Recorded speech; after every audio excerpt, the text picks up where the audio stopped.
Hello दोस्तों, आज है 10 फरवरी 2022 और आइए चलते हैं बिहार सुबह की ताज़ा खबरों की ओर।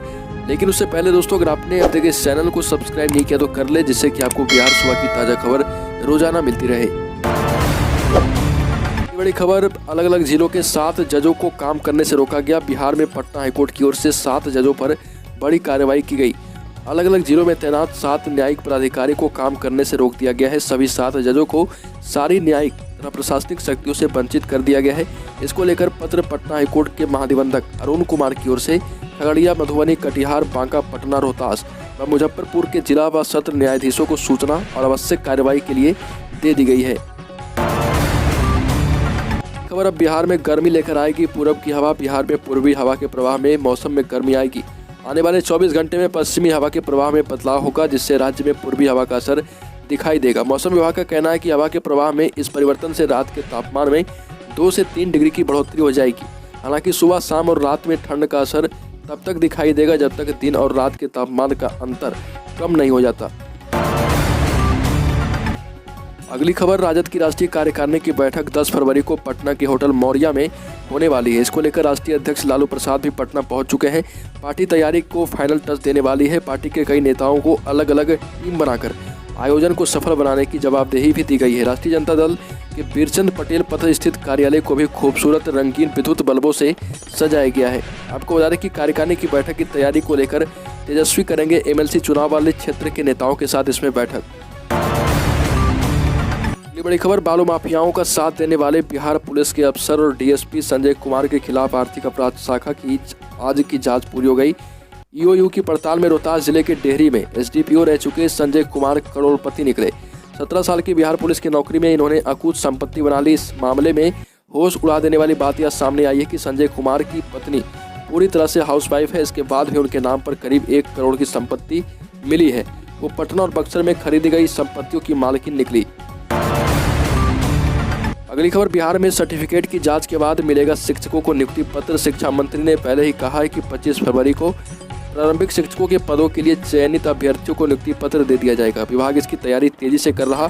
शिक्षा विभाग के मुख्य सचिव संजय कुमार ने जिलों के शिक्षा पदाधिकारियों को पत्र लिखा है और इससे यह स्पष्ट हो रहा है कि चयनित अभ्यर्थियों के सीटेट और बीटेट के सर्टिफिकेट की जाँच के आधार पर ही नियुक्ति पत्र दिया जाएगा। शिक्षा विभाग के मुख्य सचिव संजय कुमार ने सभी जिलों के शिक्षा पदाधिकारी और जिला कार्यक्रम प्राधिकारी स्थापना को 12 फरवरी तक चयनित अभ्यर्थियों के सर्टिफिकेट की जांच करने की रिपोर्ट भेजने को कहा है। अगली खबर, बिहार संयुक्त प्रवेश प्रतियोगिता परीक्षा परिषद बीसीसीबी ने राज्य के मेडिकल कॉलेजों के 85% सीटों पर नामांकन तिथि में फिर से बदलाव कर दिया है। Under graduate medical admission counselling 2021 के तहत अब पहले राउंड के आधार पर नामांकन और डॉक्यूमेंट वेरिफिकेशन 2 से 10 फरवरी तक होगा और इससे पहले फर्स्ट राउंड के आधार पर नामांकन 2 से 7 फरवरी तक होना था। दूसरे राउंड के नामांकन की तिथि में बदलाव किए गए।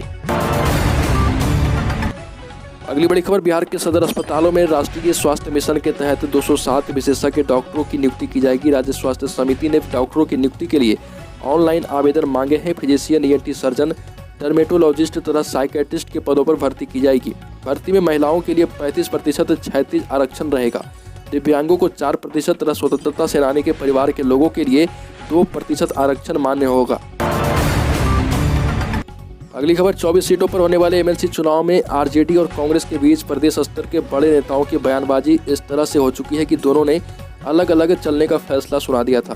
कांग्रेस की ओर से प्रदेश अध्यक्ष मदन मोहन झा, विधायक दल के नेता अजीत शर्मा और दूसरी तरफ नेता प्रतिपक्ष तेजस्वी यादव का बयान अलग अलग चुनाव लड़ने का आ चुका है। लेकिन राजद के प्रदेश अध्यक्ष की खास बातचीत में यह साफ हुआ है कि आरजेडी के अंदर कांग्रेस प्रेम अब भी कायम है।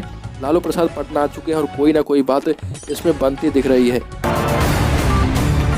अगली खबर, शेखपुरा में शराबबंदी के विशेष न्यायाधीश एडीजे राजीव कुमार ने एक आरोपी को पीएम केयर्स फंड में 15,000 रुपये जमा करने के आदेश दिए। पीएम केयर्स फंड में रुपये जमा करने के बाद उसे जमानत की सुविधा प्रदान करने का आदेश पारित किया गया है।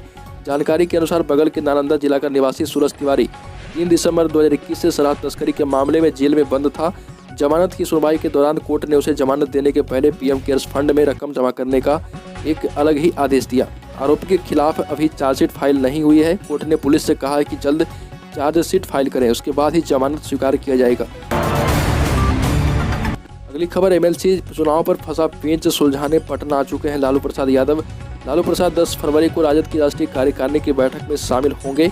और होटल मौर्या में एक कार्यक्रम रखा गया है। लालू प्रसाद राजद की राष्ट्रीय कार्यकारिणी की बैठक में शामिल होंगे और इसका दिन बहुत ही महत्वपूर्ण होगा। लालू प्रसाद बिहार में है तो राजनीतिक गर्म होना स्वाभाविक है। एनडीए में मुकेश सहनी और जीतन राम मांझी को भी मनाने की कोशिश लालू प्रसाद कर सकते हैं। अगली खबर, बिहार कैबिनेट के बड़े फैसले। सीएम नीतीश कुमार की अध्यक्षता में कैबिनेट की बैठक हुई। कोरोना की तीसरी लहर के बाद पहली बार कैबिनेट की बैठक ऑफलाइन हुई। कैबिनेट की इस बैठक में कुल 4 एजेंडों पर मुहर लगी। कैबिनेट ने बिहार स्वास्थ्य विज्ञान विश्वविद्यालय के प्रशासनिक कार्यों के लिए कुल 32 पदों के सृजन की स्वीकृति दी है। पश्चिम चंपारण के बगहा वाल्मीकि नगर में महिला स्वाभिमान विशेष सशस्त्र पुलिस बल के लिए भवन निर्माण हेतु 72 करोड़ की राशि जारी की गई। अगली खबर, राज्य के प्रारंभिक विद्यालयों में रिक्त पदों पर वर्ष 2019 में प्रारंभ हुई नियुक्ति की प्रक्रिया के दौरान चयनित सभी अभ्यर्थियों की पात्रता उत्तीर्णता की जांच हर हाल में 11 फरवरी तक हो जाएगी। समयबद्ध तरीके से इसे पूर्ण करने को लेकर शिक्षा विभाग ने सभी जिलों के शिक्षा प्राधिकारियों को निर्देश दे दिया है। और आपको बता दें कि 25 फरवरी को सभी चयनितों को एक साथ नियुक्ति पत्र देने की घोषणा भी हो चुकी है। अगली खबर, बिहार के कई इलाकों में बंद हो जाएंगे बोरिंग। बिहार सरकार जल जीवन हरियाली अभियान के तहत भूजल की स्थिति सही हुई है।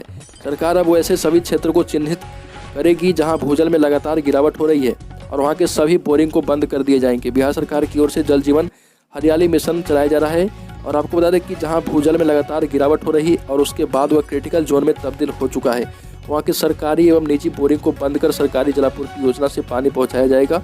और इसको लेकर लघु जल संसाधन विभाग ने एक प्रस्ताव भी तैयार कर लिया है। अगली खबर, बिहार में फिर से यात्रा पर निकलेंगे मुख्यमंत्री नीतीश कुमार। आपको बता दें कि बिहार में शासन प्रशासन से परेशान लोग अपनी शिकायतें लेकर मुख्यमंत्री नीतीश कुमार से सीधे मिल पाएंगे। राज्य में कोविड संक्रमण की तीसरी लहर का प्रकोप कम होने के साथ मुख्यमंत्री ने एक बार फिर जनता के दरबार में मुख्यमंत्री कार्यक्रम शुरू करने का फैसला किया है। इसके साथ ही उन्होंने 22 फरवरी से वापस समाज सुधार अभियान प्रारंभ करने का भी फैसला कर लिया है।